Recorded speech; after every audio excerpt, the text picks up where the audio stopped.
Shifting focus then, a humanitarian crisis continues to remain dire in Gaza region. Each passing day, several people are killed for something as basic as food and even healthcare.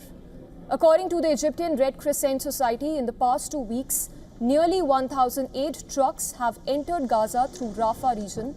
800 of these trucks have reached Gaza, while others face obstacles getting approval due to restrictions placed on certain products by Israel. United Nations has termed the situation in Gaza region beyond catastrophic. Officials even say that Gaza needs around 608 trucks to enter per day to meet the humanitarian requirements, the number Israel used to allow into Gaza before the war. The situation is beyond catastrophic. Hospitals are overstretched. Patients are lying on the floor or in the streets, suffering as beds, medical supplies, and equipment are severely lacking. Yesterday, emergency medical teams were denied entry into Gaza. The World Health Organization tells us that more than 100 health professionals, including surgeons and other specialized medical staff, have been barred from entry since March this year.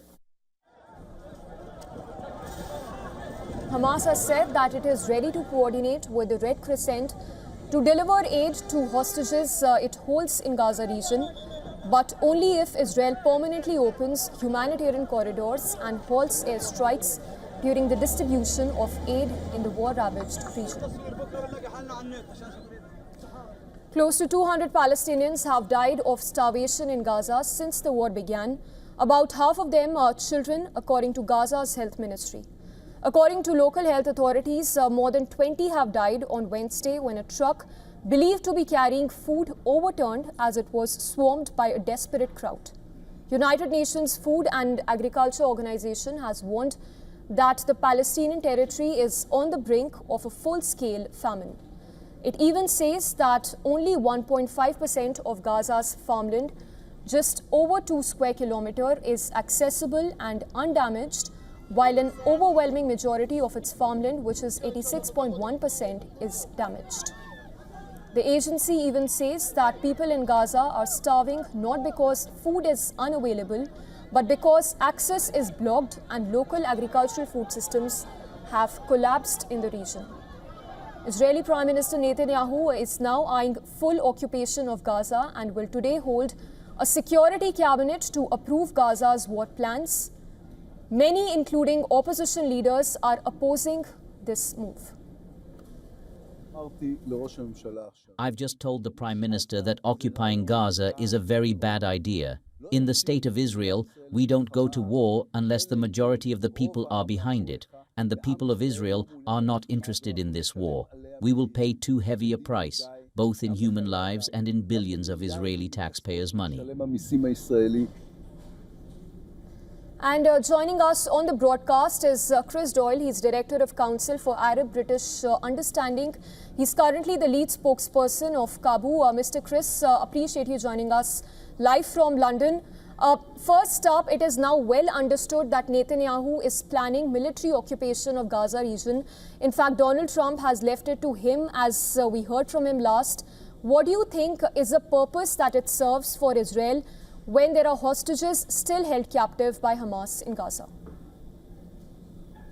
Well, firstly, I think there isn't necessarily the same thing, that Netanyahu's aim and Israel's aims are not one and the same. Netanyahu has a personal agenda here. He wants to stay in power. He's worried about his coalition falling apart if he does not adhere to the positions and views of those on the extreme right of his coalition, the likes of Ben Gvir and Smotrich. So for him, he wants to keep the crisis going. He wants a perpetual crisis going into the remainder of Gaza, the quarter of Gaza that he's yet to fully occupy. Just to remind you that Gaza legally is very much under Israeli occupation. It is the really the sole power in Gaza right now.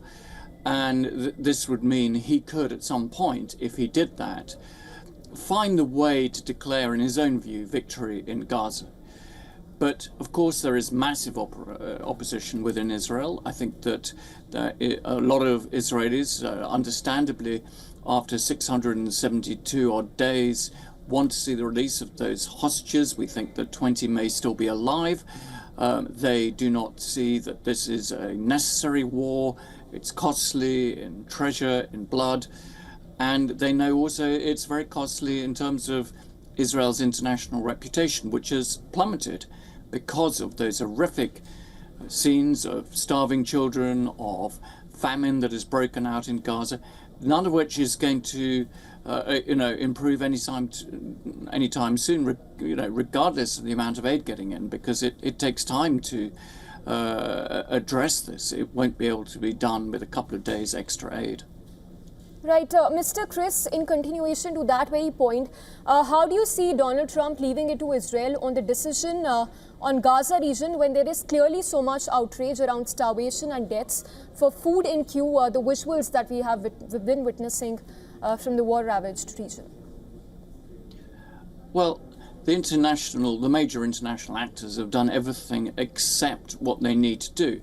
I mean, we're now in the really, frankly, obscene time when airdrops are being used again, which is the least effective, most dangerous, most costly form of trying to deliver aid, particularly to a population that is starving. And all that happens is the fittest get to the aid first, whereas those most in need, which should be the priority under any form of global humanitarian principle, to get to those who are desperate, they won't be able to get that food. So what we need to see is the full opening for all aid agencies, all UN agencies. This should be absolutely insisted upon by major international actors, even using sanctions to bring that about, because the situation is unconscionable.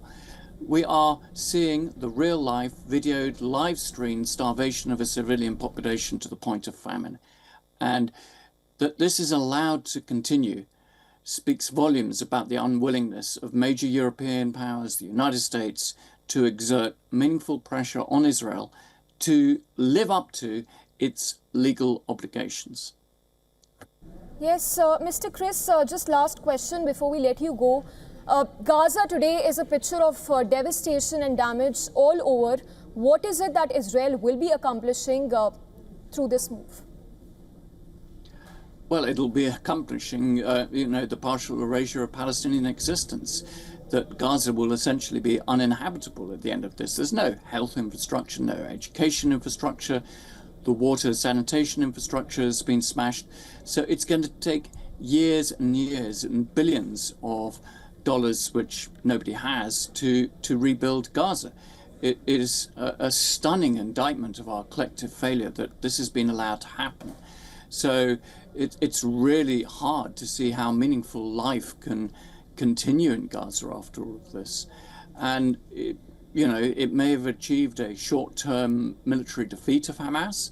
Hamas has been degraded, but actually it's opened up further generations of conflict because, it hasn't resolved the underlying issues. It's created more anger, more despair, more hatred towards Israel. And we're going to see more violence. Yes. Mr. Chris Doyle, appreciate you joining us on the broadcast, and remains to be seen, of course, what essentially comes out of that meet that's been called by Netanyahu. Point taken. Thank you for joining us on WION. Thank you very much for having me.